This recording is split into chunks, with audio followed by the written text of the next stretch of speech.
নমস্কার, আমি মিতা বৈরাগী, doctor B.R.. Ambedkar শতবার্ষিকী মহাবিদ্যালয়ের শারীরশিক্ষা বিভাগের শিক্ষিকা। আজকে আমাদের আলোচ্য বিষয় ক্রীড়া প্রশিক্ষণ।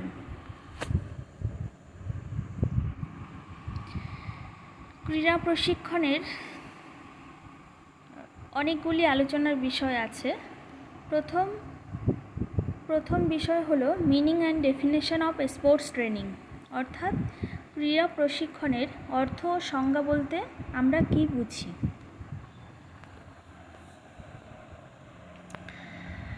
যে সংগঠিত এবং প্রণালীবদ্ধ শিক্ষামূলক প্রক্রিয়ার দ্বারা কোনো ব্যক্তির শারীরিক, মনস্তাত্ত্বিক এবং বৌদ্ধিক বিষয়সমূহের সাথে সম্পর্কিত সক্ষমতার উন্নতি ঘটানো যায় তাকে বলে প্রশিক্ষণ। ক্রীড়াক্ষেত্রে প্রশিক্ষণ বলতে বোঝায় এমন একটি পদ্ধতি যার দ্বারা ক্রীড়াবিদকে ক্রীড়াক্ষেত্রে উচ্চ দক্ষতা ও উৎকর্ষতা প্রদর্শনের জন্য তৈরি করা যায়। ডক্টর হরদয়াল সিং এর মতে ক্রীড়া প্রশিক্ষণ হলো এক প্রকার শিক্ষামূলক প্রক্রিয়া যা বৈজ্ঞানিক নীতির ওপর প্রতিষ্ঠিত এবং যার লক্ষ্য হলো ক্রীড়া প্রতিযোগিতায় উচ্চ দক্ষতা প্রদর্শনের উদ্দেশ্যে ক্রীড়াবিদদের প্রস্তুত করা। 2 নম্বরে আছে aim and objectives of sports training, অর্থাৎ ক্রীড়া প্রশিক্ষণের লক্ষ্য ও উদ্দেশ্য। তারপর আছে ইম্পর্টেন্স অফ স্পোর্টস ট্রেনিং, অর্থাৎ ক্রীড়া প্রশিক্ষণের গুরুত্ব। ক্যারেক্টারিস্টিক্স অফ স্পোর্টস ট্রেনিং, অর্থাৎ ক্রীড়া প্রশিক্ষণের বৈশিষ্ট্য। এবং সর্বশেষ প্রিন্সিপাল অফ স্পোর্টস ট্রেনিং, অর্থাৎ ক্রীড়া প্রশিক্ষণের নীতি। এরপর আমরা আসছি aim and objectives of sports training, অর্থাৎ ক্রীড়া প্রশিক্ষণের লক্ষ্য ও উদ্দেশ্য। এই লক্ষ্য উদ্দেশ্য সম্পর্কে এবার আমরা আলোচনা করব। ক্রীড়া প্রশিক্ষণের লক্ষ্য হলো প্রতিযোগিতার সময় কোনো নির্দিষ্ট বিষয়ে বা বিশেষ ক্রীড়ায় সর্বোচ্চ গ্রহণযোগ্য দক্ষতা প্রদর্শনের জন্য ক্রীড়াবিদের শারীরিক, শারীরবৃত্তীয় ও মনস্তাত্ত্বিকভাবে প্রস্তুত করা। ক্রীড়াক্ষেত্রে সর্বোচ্চ গ্রহণযোগ্য দক্ষতা প্রদর্শনে সক্ষম ক্রীড়াবিদ প্রস্তুত করার জন্য দক্ষতার প্রণালীবদ্ধ উন্নয়ন ও দক্ষতা প্রদর্শনের তৎপরতার বিকাশ সাধন করা প্রয়োজন।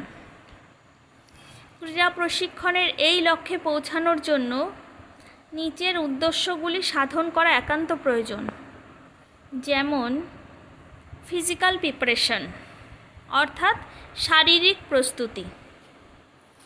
কোনো ক্রীড়াবিদের পরিপূর্ণ শারীরিক প্রস্তুতির জন্য তার অঙ্গ সঞ্চালক সক্ষমতাসমূহ যেমন শক্তি, সহনশীলতা, গতি, নমনীয়তা, সমন্বয় সাধন, ক্ষমতা প্রভৃতি উন্নতি সাধন করা দরকার। প্রশিক্ষণের দ্বারা এই অঙ্গ সঞ্চালক সক্ষমতাগুলিকে এককভাবে বা পারস্পরিক সম্মিলিতভাবে বিকশিত করা যায়। সুতরাং উল্লেখিত অঙ্গ সঞ্চালক সক্ষমতাগুলির সর্বোচ্চ গ্রহণযোগ্য মাত্রার বিকাশের জন্য যথাযথ সময় নির্বাহ করা প্রয়োজন। তাই ক্রীড়াবিদের নিয়মিত সাধারণ, বিশেষ ও প্রতিযোগিতামূলক ব্যায়ামগুলিতে সুনির্দিষ্ট সময় অনুসারে ও ক্রীড়াক্ষেত্রের চাহিদা অনুসারে অংশগ্রহণ করতে হবে। 2 নম্বরে আছে টেকনিক্যাল প্রিপারেশন, অর্থাৎ প্রযুক্তিগত বা প্রায়োগিক প্রস্তুতি। কোনো ক্রীড়াবিদ যত বেশি প্রকৌশলগত নিপুণতা দেখাতে পারে তার দক্ষতা তত বেশি হয়। অর্থাৎ নিপুণতা প্রদর্শনের সাথে দক্ষতার সরাসরি সম্পর্ক বর্তমান। প্রকৌশলগত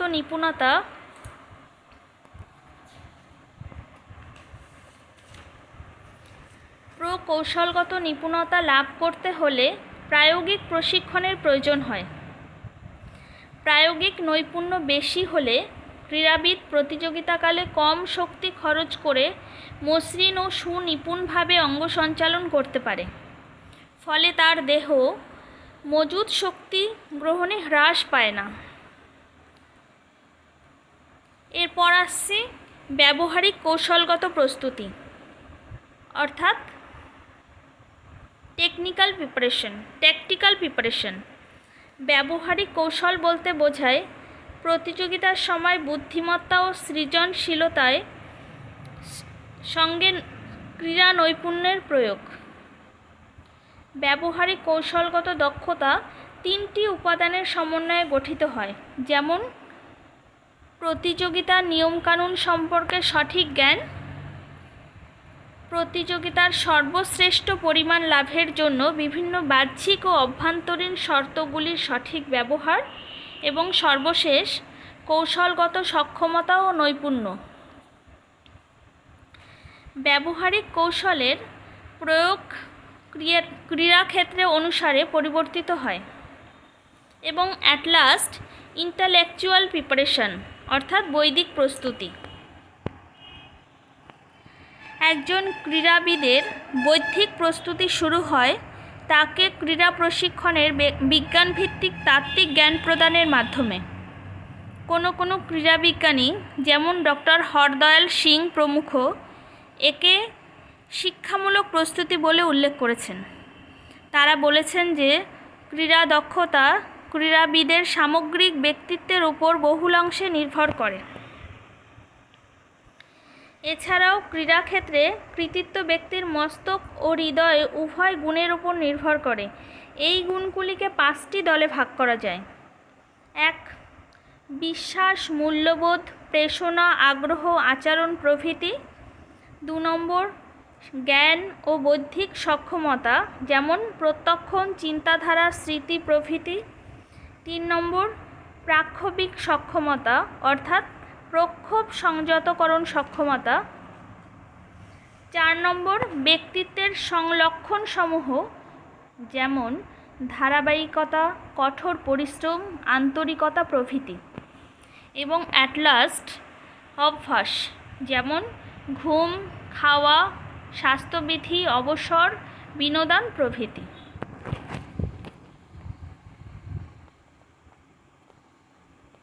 এরপর আসছি ক্রীড়া প্রশিক্ষণের গুরুত্ব, ইম্পর্টেন্স অফ স্পোর্টস ট্রেনিং।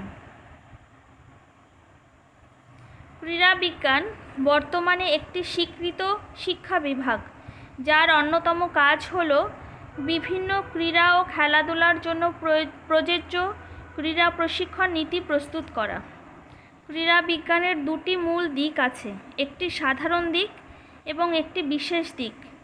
সাধারণ দিক অনুসারে ক্রীড়াবিজ্ঞান ক্রীড়া প্রশিক্ষণের সাধারণ নীতি ও তত্ত্ব প্রস্তুত করে।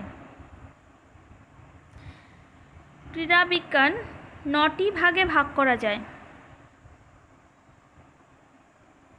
যেমন ক্রীড়া জীব বলবিদ্যা, ক্রীড়া চিকিৎসা, ব্যায়াম শারীরবিদ্যা, গতি সঞ্চালক শিখন, ক্রীড়া জৈব রসায়ন, ক্রীড়া মনোবিদ্যা, ক্রীড়া সমাজবিদ্যা, ক্রীড়া পুষ্টি ও ক্রীড়া সাংবাদিকতা।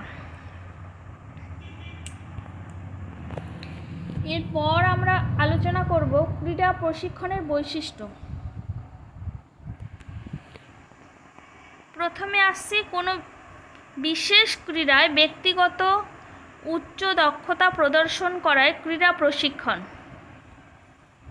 একজন ক্রীড়াবিদ কোনো নির্দিষ্ট ক্রীড়ায় এবং আন্তর্জাতিক স্তরে দক্ষতা প্রদর্শন করলে তার পক্ষে অপর কোনো ক্রীড়া বা ক্রীড়া বিভাগের প্রতি মনোনিবেশ করার সুযোগ হয় না। 2 নম্বরে ক্রীড়া প্রশিক্ষণ একটি ব্যক্তিগত প্রক্রিয়া।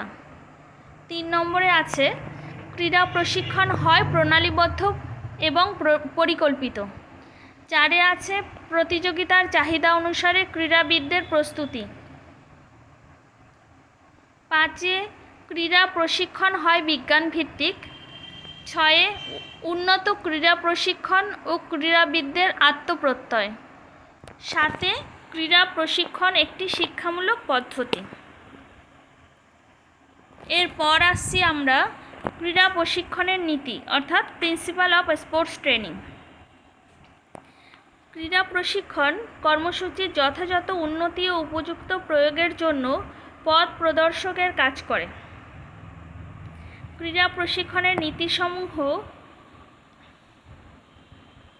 ক্রীড়া প্রশিক্ষণের দ্বারা যথাযথ ফল লাভের জন্য প্রশিক্ষক, শারীর শিক্ষাবিদ ও ক্রীড়াবিদগণকে উক্ত নীতিগুলির সম্পর্কে যথাযথভাবে ওয়াকিবহাল থাকতে হয়। ক্রীড়া প্রশিক্ষণ সম্পর্কিত নিচের নীতিগুলো আলোচনা করা হলো। ধারাবাহিক প্রশিক্ষণের নীতি, ব্যক্তিগত ভারের নীতি, সক্রিয় অংশগ্রহণের নীতি, সুস্থিত ভার বৃদ্ধির নীতি, বিরামের নীতি, সংকটকালীন ভার প্রয়োগের নীতি, সাধারণ এবং বিশেষ প্রস্তুতির নীতি, যথাযথ বিশ্লেষণের নীতি, প্রশিক্ষণের চক্রাকার প্রণালীর নীতি, বৈচিত্র্যের নীতি প্রভৃতি। আজ এই পর্যন্তই আলোচনা করা হলো। নমস্কার।